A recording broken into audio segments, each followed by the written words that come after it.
Bonjour à tous et bienvenue sur ma chaîne Guy Graphiste. Alors avant de commencer, je t'invite à cliquer sur le bouton abonner et sur la petite cloche pour ne rien rater.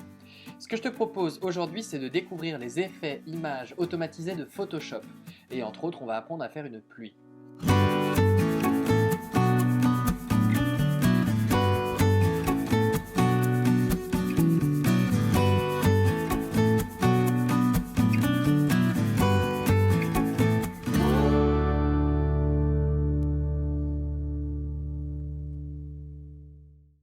Alors dans la description de la vidéo, tu vas pouvoir télécharger une photo que j'ai prise sur le chemin des douaniers à Ploumanac. C'est dans les Côtes d'Armor. J'aime beaucoup ce phare, donc du coup j'ai pris une photo et je vais y intégrer une pluie. Donc on va partir de 0. Certains auront déjà cet élément et d'autres vont découvrir les éléments.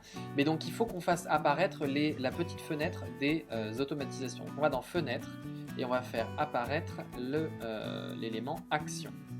Voilà. Et là du coup on va le glisser, déposer et le mettre dans la petite barre ici. En cliquant à cet endroit-là, vous allez faire apparaître les effets d'image. Et là, vous avez tout un style de photos possible. Et donc, c'est plutôt sympa parce que quand on veut pas se casser la tête et faire un effet très rapidement, ils sont plutôt bien foutus. Après, bon, faut pas non plus se leurrer, ce sont des effets automatisés, donc tout n'est pas extraordinaire. Et il faut pas non plus forcément se contenter que de ça.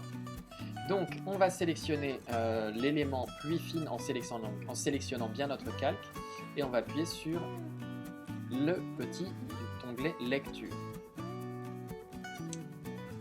Et ça travaille pour créer notre pluie fine. Donc, une fois que ça c'est fait, quand on zoome, en fait, on voit qu'on a du coup de la pluie fine qui a été faite.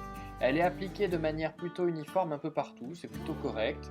Si on veut pouvoir renforcer un peu le réalisme ou donner un style à la photo, on peut aller encore un peu plus loin. Donc on va du coup appeler celui-là plan moyen. Voilà. Je vais le dupliquer. Et celui-ci, je vais l'appeler premier plan. Commande T.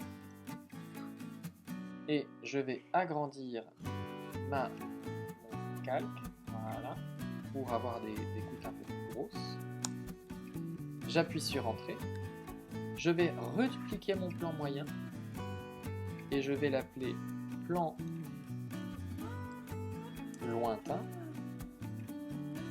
Donc je vais ajouter en appuyant sur Alt un petit calque de fusion. J'ai un masque de fusion à ce calque là. Je vais le redimensionner. Je maintiens Shift pour pouvoir influencer la taille. Voilà, pour déformer plus ou moins les éléments. Et j'appuie sur Entrée. À partir de là, avec mon pinceau blanc, je vais du coup, en sélectionnant bien mon masque de fusion, faire apparaître l'endroit où je veux que la pluie soit un peu plus petite. Ce sont des petits éléments de détail, voilà. Moi je trouve aussi que en fait la pluie elle est plutôt bien faite, mais je trouve que ma photo elle manque peut-être un peu de contraste par rapport à ce qu'on est censé faire. Donc on va rajouter un petit calque de fusion, de réglage, luminosité, contraste, que je vais mettre en dessous, et je vais baisser un peu la luminosité. Alors comment ça marche? Voilà. Je vais baisser un peu la luminosité, rajouter du contraste.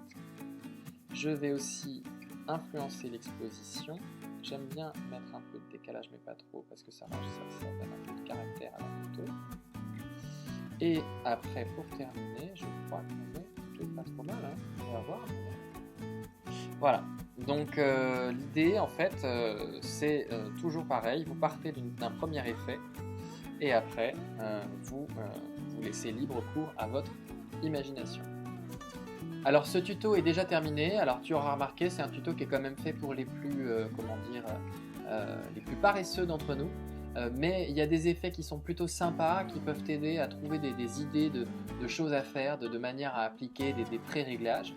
Donc si cette vidéo t'a plu, je t'invite à cliquer sur le pouce en l'air et n'hésite pas à me donner des conseils et des suggestions pour d'autres types de vidéos. Je suis joignable sur Facebook, Instagram, Twitter et TikTok. Mon pseudo c'est Guy Graphiste. Tu peux aussi aller voir sur mon site internet guygraphiste.fr. En tout cas, un grand merci à toi et je te souhaite une bonne journée et à très bientôt pour de prochains tutos.